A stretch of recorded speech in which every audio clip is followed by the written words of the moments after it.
लेकिन सबसे पहले वो खबर जिसकी पूरे देश में चर्चा हो रही है, और ये बहुत चिंतित करने वाली खबर है। अभी जो आप देख रहे हैं, ये लखनऊ में आईसीआईसीआई बैंक की वही ब्रांच है जिसके बाहर आज 38 साल के मानस वाजपेयी ने अपनी 37 साल की पत्नी दिव्या मिश्रा की गोली मारकर हत्या कर दी। दिव्या मिश्रा इस बैंक की इसी ब्रांच में मैनेजर थी, जबकि मानस वाजपेयी लखनऊ में ही स्टेट बैंक ऑफ इंडिया की एक ब्रांच में मैनेजर था।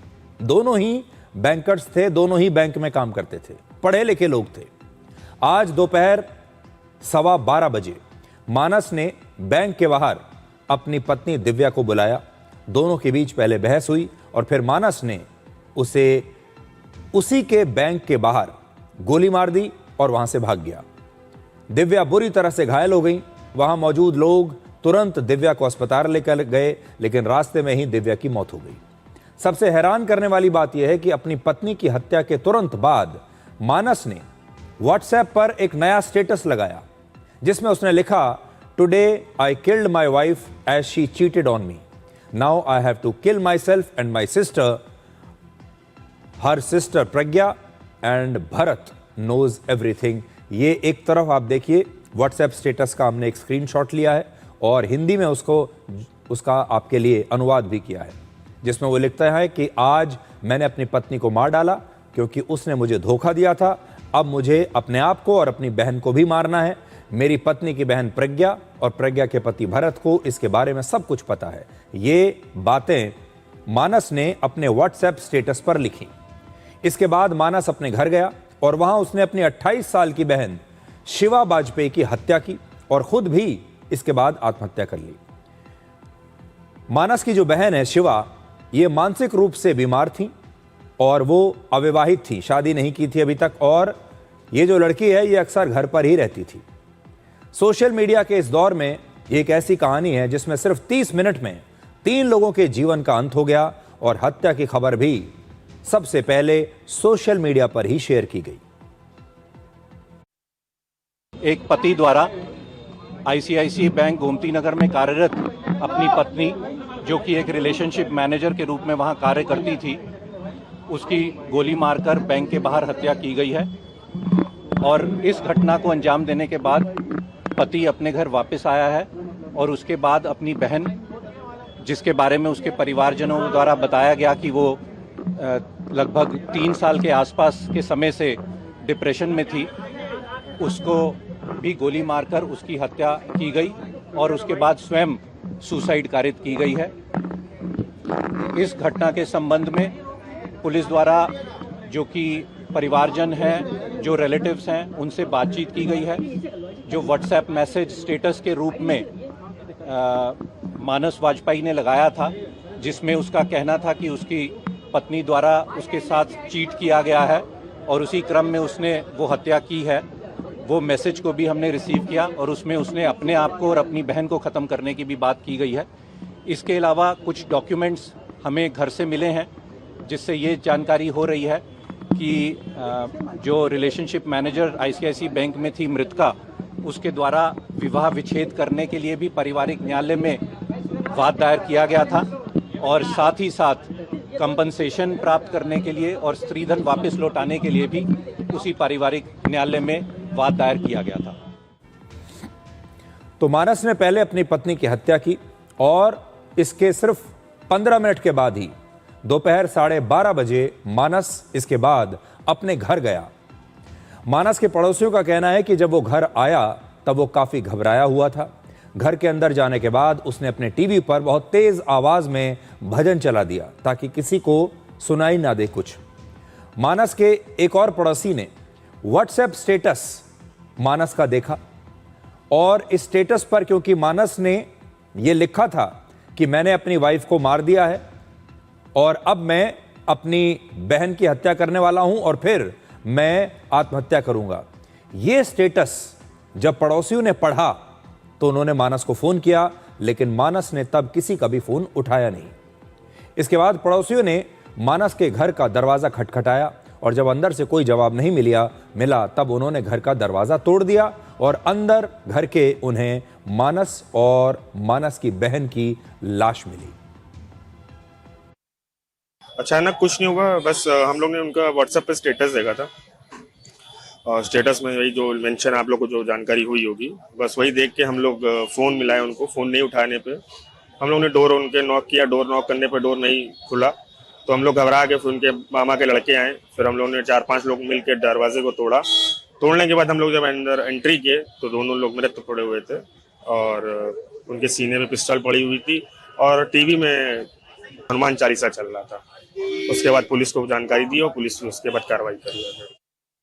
वो आए नॉर्मल जैसे आते थे, मैं अपनी रोज की जैसे रोजमर्रा की जैसे अपनी दुकान चला रहा था, रोज वो आते थे अपने अंदर जाते थे, वैसे आज भी आए नॉर्मल तरीके से, दरवाजा खोलने लगे, फिर मुझसे पूछे लॉक क्या हाल चाल, मैंने कहा ठीक है भैया, अपने अंदर गए, दरवाजा लॉक कर लिया उन्होंने। इतनी मेरी बात हुई उनसे, बस लॉक कर लिया। उसके बाद क्या हुआ अंदर मुझे नहीं पता। फिर उन्होंने कोई स्टेटस लगा, मेरे मित्र का मेरे पास फोन आया कि तुम्हारे दुकान मालिक ने क्या स्टेटस लगा रखा है अलग। मैंने स्टेटस देखा, मुझे भी थोड़ा टेंशन हुई, मैंने फिर फ़ोन मिलाना शुरू किया, उन्होंने फ़ोन नहीं उठाया। फिर उनके मामा का लड़का भी आया स्टेटस देख के, उसने भी फ़ोन मिलाया, नहीं उठा। फिर हम लोगों ने दरवाजा पीटा, नहीं उठा, बेल बजाया, नहीं उठा। फिर हम लोग छत से गए, आवाज़ दिया, नहीं उठा। फिर हम लोगों ने दरवाजा तोड़ा तो अंदर वो खुद को भी गोली मार चुके थे, अपनी वाइफ को भी, वो अपने बहन को भी। मानस ने अपनी पत्नी की पहले हत्या की, उसके बाद अपना व्हाट्सएप स्टेटस जो है उसे अपडेट किया, नया स्टेटस डाला और इसमें उन्होंने लिखा कि उनकी पत्नी ने उन्हें धोखा दिया था। मानस और दिव्या की शादी लगभग 12 साल पहले हुई थी और इनकी कोई संतान नहीं थी। ये दोनों पिछले 1 साल से अलग अलग रह रहे थे और दिव्या ने पिछले साल ही तलाक के लिए अर्जी दाखिल की थी, जिसे लेकर दोनों के बीच विवाद चल रहा था। मानस को यह भी शक था इस दौरान कि उसकी पत्नी का किसी और पुरुष के साथ एक्स्ट्रा मैरिटल अफेयर है। मानस और मानस की पत्नी दोनों पढ़े लिखे लोग थे, दोनों बैंक में नौकरी करते थे, लेकिन आपने देखा कि अब पढ़े लिखे लोगों में भी असहनशीलता और इतना ज्यादा क्रोध आ रहा है। पति पत्नी के बीच चल रहा विवाद और आपसी तनाव कई बार इतना बढ़ जाता है कि बात हत्या और आत्महत्या तक पहुंच जाती है। अब मानस की पत्नी दिव्या के रिश्तेदार ये कह रहे हैं कि मानस और मानस की बहन शिवा असल में दोनों ही मानसिक रूप से बीमार थे। हालांकि पुलिस के मुताबिक सिर्फ मानस की बहन शिवा ही मानसिक रूप से बीमार थी। तो एक तरफ पति और पत्नी के बीच तलाक को लेकर विवाद था और दूसरी तरफ मानस को अपनी पत्नी पर किसी और पुरुष के साथ संबंध होने को लेकर शक था और अब मानसिक स्वास्थ्य पर भी अलग अलग दावे किए जा रहे हैं। हम लोग को पता चला ये करीब 12 साढ़े 12 बजे की घटना है। उसी की सूचना पाके हम लोग यहाँ पे अस्पताल पहुँचे हैं। एक हमको ये भी पता चला है कि जो मानस जी हैं और उनकी बहन, उनकी भी मौत हो गई है। मानस जी ने पहुँच के वहाँ पे हमारी सिस्टर पे हमला किया, जिसमें उनकी मौत हो गई। फिर उसके बाद वो अपने घर गए, अपनी बहन की उन्होंने हत्या की और खुदकुशी कर ली। उस एक मीडिया के द्वारा ये खबर पता चली थी हम लोगों को, तो उन्होंने कुछ स्टेटस लगाया था कि उसमें हमारी छोटी बहन प्रज्ञा और हमारे बहनोई भरत जी के बारे में उन्होंने कुछ लिखा है कि उनको कुछ पता, मगर ऐसी कोई जानकारी नहीं है। उनका पुराना इतिहास कह रहा कि कुछ मानसिक रोगी थे वो, और उनके सिस्टर भी मानसिक रोगी थी। अब आप में से बहुत सारे लोगों को ये बात समझ में नहीं आ रही होगी कि मानस ने पहले अपनी पत्नी की हत्या की, फिर खुद आत्महत्या की, लेकिन इस दौरान उसने अपनी सगी बहन की हत्या क्यों की? तो मानस की जो बहन है शिवा, ये पिछले 3 वर्षों से डिप्रेशन में थी। मानसिक स्वास्थ्य उनका अच्छा नहीं था और वो घर पर ही रहती थी, उनकी शादी भी नहीं हुई थी। मानस अपनी बहन से भावनात्मक रूप से बहुत जुड़े हुए थे, यानी इमोशनली अपनी बहन के बहुत क्लोज थे। मानस के माता पिता का पहले ही निधन हो गया था, यानी मानस के बाद मानस की बहन की देखरेख करने वाला कोई नहीं था। पुलिस अभी इस बात की जांच कर ही रही है कि मानस ने अपनी बहन की हत्या क्यों की। हो सकता है कि मानस को अपनी बहन के भविष्य और उसकी देखभाल को लेकर चिंता रही हो सकता है इसी वजह से मानस ने आत्महत्या करने से पहले अपनी बहन की हत्या कर दी हो। मानस को यह लगता होगा कि अगर एक बार उन्होंने आत्महत्या कर ली तो मानस के बाद मानस की बहन का देखभाल के लिए इस दुनिया में कोई नहीं होगा और इसीलिए उसने अपनी बहन की भी जान ले ली।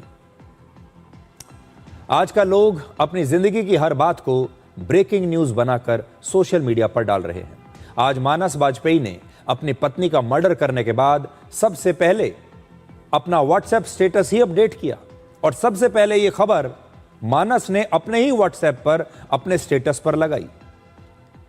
अब आप सोचिए किसी आदमी का दिमाग कैसा चलता है कि वो हत्या करता है, उसके बाद उसके दिमाग में बाकी चीजें बाद में आती हैं। वो आत्महत्या करने जा रहा है लेकिन अपने व्हाट्सएप के स्टेटस पर वो ये सब कुछ लिखना नहीं भूलता, और ये सब कुछ दोनों के 15 मिनट के बीच में हो रहा है। यानी दो हत्याओं के बीच जो 15 मिनट का समय है, उस दौरान वो व्हाट्सएप का स्टेटस भी बदल रहा है, हत्या भी कर रहा है, आगे अगली हत्या के बारे में भी सोच रहा है और फिर अपनी आत्महत्या के बारे में भी सोच रहा है। सबसे अजीब बात यह है कि इस घटना में जिस दिव्या मिश्रा की मौत हुई, दिव्या मिश्रा की बहन, वो भी उन्हें आज दोपहर लगभग 1:30 बजे अपनी बहन की हत्या की खबर मिली। लेकिन आजकल आप देखिए कि उनकी अपनी बहन की हत्या भी उनके लिए शायद सिर्फ एक ब्रेकिंग न्यूज बन गई। आप खुद सोचिए, अगर आपके घर में कभी कोई ऐसी ट्रेजेडी हो जाए तो सबसे पहले कोई भी इंसान क्या करेगा? सबसे पहले उस व्यक्ति के बारे में सोचेगा, अस्पताल भागेगा, अपने परिवार को संभालेगा, यह देखेगा कि कैसे अपनी बहन या अपने रिश्तेदार की जान बचाई जा सके, या फिर सबसे पहले उसके बारे में सोशल मीडिया पर पोस्ट करेगा। तो शोक मनाने की बजाय आजकल लोग ये सोचते हैं कि सबसे पहले हम सोशल मीडिया पर सबको इन्फॉर्म कैसे करें। और आप सोचिए, इतना ही नहीं, अब इस मामले की जांच भी सोशल मीडिया के जरिए ही हो रही है। पुलिस खुद कह रही है कि सोशल मीडिया पर मौजूद पोस्ट, स्टेटस और दूसरे डिजिटल सबूत भी अब इस जांच का हिस्सा बनेंगे। यानी अब अपराध के बाद मानस वाजपेयी क्या कर रहा था, यह जानने के लिए भी पुलिस सिर्फ घटना स्थल पर मौजूद सबूत नहीं, बल्कि सोशल मीडिया में मौजूद सबूतों को भी अपने कंट्रोल में लेगी। तो आज मैंने भी जब यह देखा तो इस हत्या में, इस आत्महत्या में जो सबसे अजीब बात लगती है वो ये कि सोशल मीडिया से कैसे लोग अभी जुड़े हुए हैं। वो जब किसी की हत्या करते हैं तो सोशल मीडिया पर सबसे पहले अपडेट डाल रहे हैं, और उनके जो रिश्तेदार हैं, जिस समय उन्हें उनकी मौत की खबर मिलती है तो वो भी सबसे पहले उनका दिमाग इस बात पर चलता है कि अपना फ़ोन लें और सोशल मीडिया पर सबसे पहले ये बताएं लोगों को कि मेरी बहन को गोली मार दी गई है, बजाय इसके कि लोग सबसे पहले जाएं और ये देखें कि अपनी बहन की जान कैसे बचेगी। हमारे देश में लव यानी प्यार अब मौत की एक बहुत बड़ी वजह बनता जा रहा है। लव अफेयर्स की वजह से हर साल लगभग 1,500 लोगों की हत्या हो रही है। वहीं लव अफेयर्स के चलते हर साल करीब 8,000 लोग आत्महत्या भी कर रहे हैं। यानी जिस प्यार को जिंदगी की सबसे खूबसूरत चीज माना जाता है, वही प्यार कई लोगों के लिए जिंदगी खत्म होने की वजह बन रहा है। प्यार, धोखा और मर्डर, आजकल के रिश्ते इन्हीं 3 शब्दों के आसपास सिमटते जा रहे हैं। चाहे वो जेन ज़ी के लोग हों या मिलेनियल्स हों, रिश्तों में प्यार, भरोसा, धोखा और ब्रेकअप का दौर हर पीढ़ी में देखने को मिल रहा है।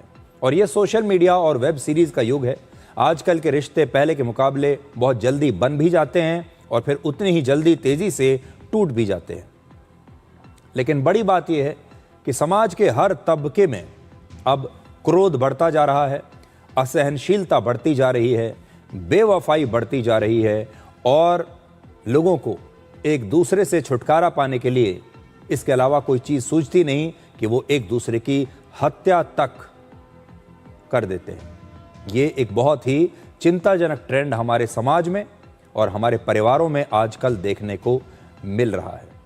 अब आप सोचिए, इसी पूरी घटना को अगर आप रिवाइंड करें, अगर इन दोनों लोगों ने एक साथ बैठकर आपस में एक समझौता कर लिया होता कि हम दोनों बैठते हैं अच्छे इंसान की तरह, अच्छे दोस्त की तरह, 12 साल हम लोग एक शादी में रहे हैं, बातचीत करके अगर हमें अलग भी रहना है तो ये दोनों आराम से बातचीत करके अलग हो सकते थे। यहाँ पर इनके परिवारों की भूमिका भी बहुत इंपॉर्टेंट है।